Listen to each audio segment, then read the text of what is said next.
It's precisely 6:15.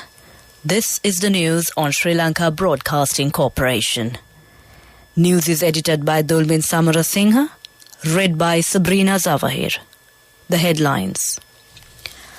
Parliament debates 22nd Amendment to the Constitution. Sri Lanka and Russia discuss long-term credit line to procure fuel. Sri Lanka and the US discuss IMF debt restructuring negotiations.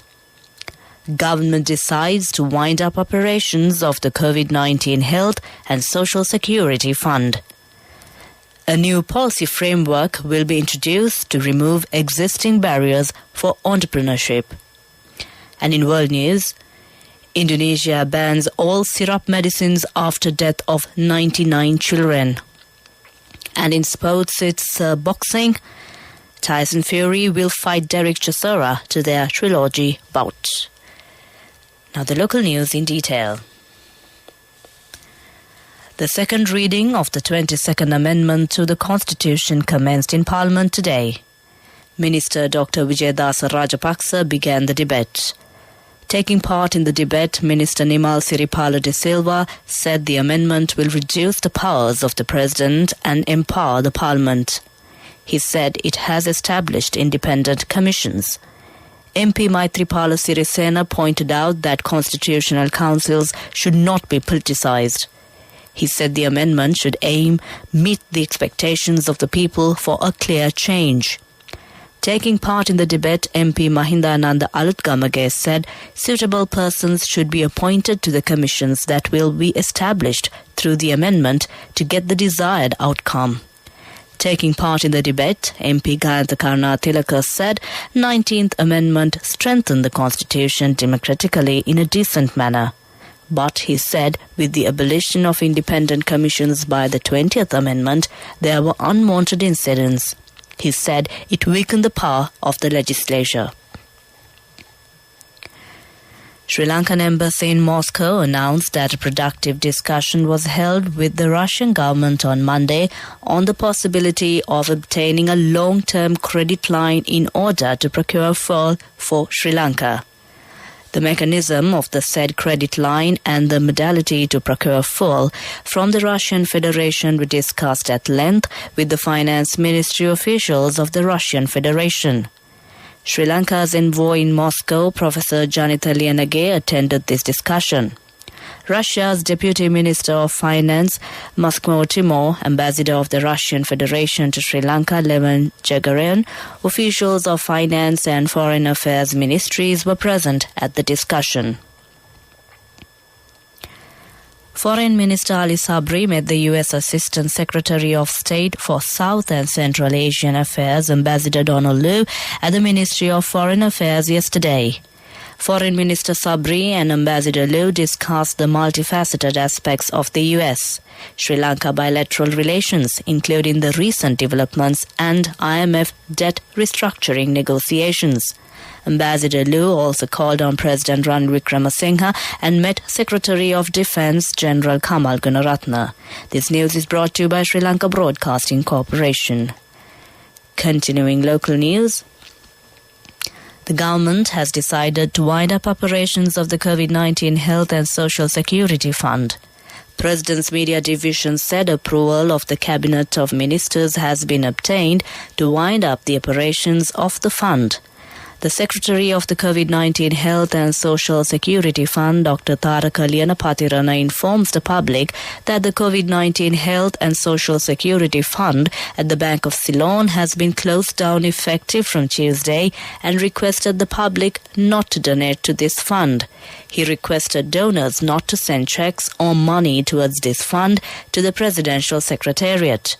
The Secretary of the COVID-19 Health and Social Security Fund extended his appreciation to the donors who contributed to the fund to make the program implemented throughout the country during COVID-19 epidemic a success.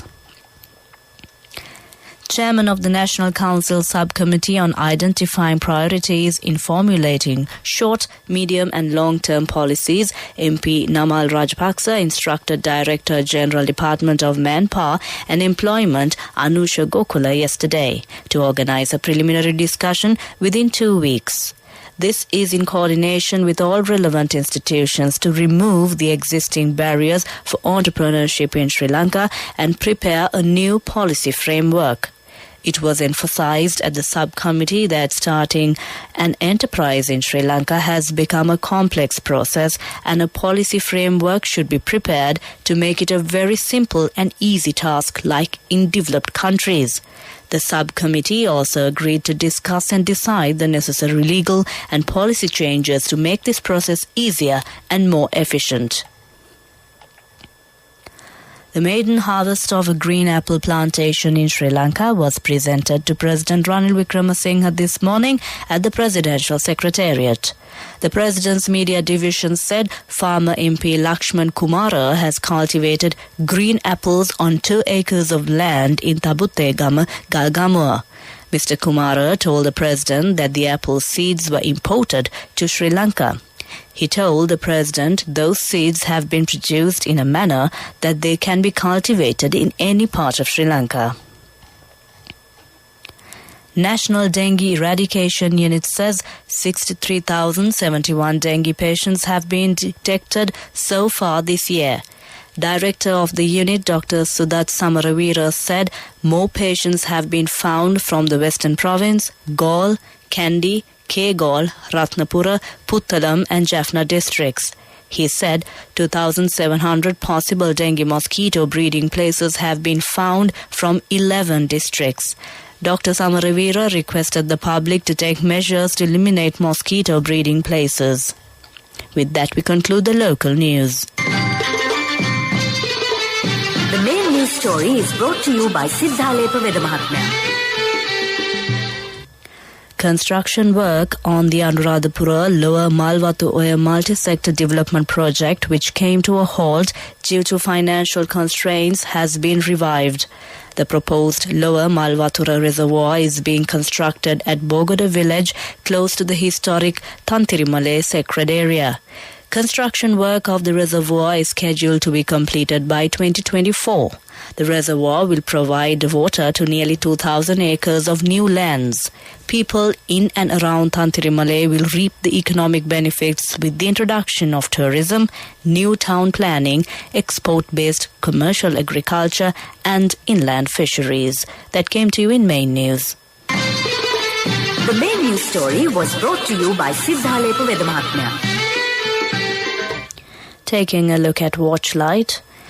National Water Supply and Drainage Board said water supply will be interrupted from Saturday 10 p.m. to 12 p.m. on Sunday in some areas of Colombo due to an essential renovation project to the Greater Colombo Water and Wastewater Management Improvement Investment Program. The Water Board said water supply will be interrupted in Colombo 2, 3, 4, 5, 7, 8, 9 and 10 during that period. That came to you in Watchlight. World News. Brought to you by courtesy of... We give you the strength to rise higher and higher. Never step back, but always march forward. Empowering you to reach greater heights. People's Leasing, the trusted leader. Taking a look at the headlines of the world news. Indonesia bans all syrup medicines after death of 99 children. British Prime Minister comes under renewed pressure. Those bursting firecrackers on Diwali in Delhi will be sentenced to 6 months in jail. Now the world news in detail. The deaths of nearly 100 children in Indonesia have prompted the country to suspend sales of all syrup and liquid medication. It comes just weeks after a cough syrup in the Gamibia was linked to the deaths of nearly 70 children. Indonesia said some syrup medicine was found to contain ingredients linked to acute kidney injuries, which have killed 99 young children this year. It is not clear if the medicine were imported or locally produced. Liz Truss's premiership is under renewed pressure after the Home Secretary quit and MPs took part in a chaotic vote on fracking. There was fury and confusion among Tory MPs after the government repeatedly U-turned on whether it amounted to a vote of confidence in the MP. In the early hours today, Number 10 said the dozens of Tory MPs who did not vote faced proportionate disciplinary action. People who lit off firecrackers in Delhi during Diwali will face up to 6 months in jail, the city's environment minister has announced amid worsening pollution levels in the Indian capital. The government has also imposed a fine of 200 Indian rupees on those caught bursting firecrackers. The rules are part of a broader ban on firecrackers announced in September to help curb extreme pollution. Delhi is the world's most polluted capital. With that, we conclude the world news. Prior to concluding, the headlines of the world news once again. Indonesia bans all syrup medicines after death of 99 children. British Prime Minister comes under renewed pressure. Those bursting firecrackers on Diwali in Delhi will be sentenced to 6 months in jail. With that, we conclude the world news. World News. Brought to you by courtesy of... Amidst all challenges, we will rally around you and advance. In the face of hardships, let's stand strong together. Empowering you to reach greater heights. People's Listening, the trusted leader. Taking a look at the development news, Minister Dr. Ramesh Patirana said government is to commence operations at the chemical factory in Parandan immediately. The factory initiated its chemical manufacturing process in 1954 with the use of liquid chlorine, hydrochloric acid, zinc chloride and ferric chloride as raw materials. He said action will be taken initially to manufacture caustic soda, chlorine, hydrochloric acid and polyaluminium chloride. That was development news. Sports News is brought to you by... With many values that bind us beyond the transaction, we are Sampath Bank. We present your future. In sports, it's boxing. Tyson Fury will fight Derek Chisora in their trilogy bout at Tottenham Hotspur Stadium on 3rd December in London. Fury will defend his WBC heavyweight title for the third time against a fighter he has beaten twice previously. The Britons fought in 2014 and 2011, Fury winning comfortably on both occasions. Fury was in talks to fight Anthony Joshua in December, but negotiations broke down between both camps. The world champion is unbeaten in 32 fights, while 38-year-old Chisora is approaching the end of his career and has 3 losses in his last 4 bouts. That was Sports News. A special interest rate of 15% on savings certificates opened in October. Prarthana for children, Prarthana Plus for adults. NSB Prarthana, your dreams realized. Business News. Sponsored by National Savings Bank, the safest place for your money. Moving on to business news. WTM London, the leading global event for the travel industry, which will be held in London from November 7th to 9th, has shortlisted Sri Lanka's cinnamon hotels for a WTM Responsible World Tourism Award. After an extensive process, 21 businesses and destinations from 21 countries have been recognized along with cinnamon hotels as finalists in the WTM Global Responsible Tourism Awards within the Rest of the World category and the Global Award. That was Business News. Business News. Sponsored by... When I grow up, I'll fly to the moon somehow. Envision your future now. NSB Prarthana will show you the path to your dreams. This Thrift Month, open a savings certificate. It's a long-term investment on your future with great returns. A special interest rate of 15% on savings certificates opened in October. Prarthana for children, Prarthana Plus for adults. NSB Prarthana, your dreams realized.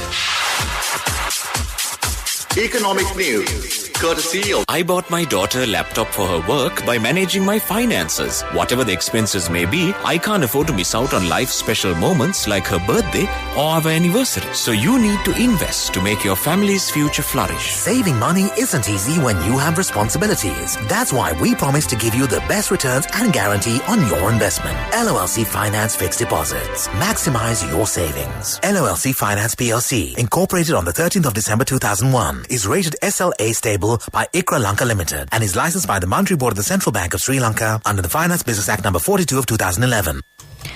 National carrier Sri Lankan Airlines, as a prime promoter of Destination Sri Lanka, will be hosting over 150 international travel agents in Sri Lanka for a commercial conference and a travel mart in mid-November this year. This will be the first time in recent history that such a large representation of the international travel trade industry will arrive in the country for an interactive initiative.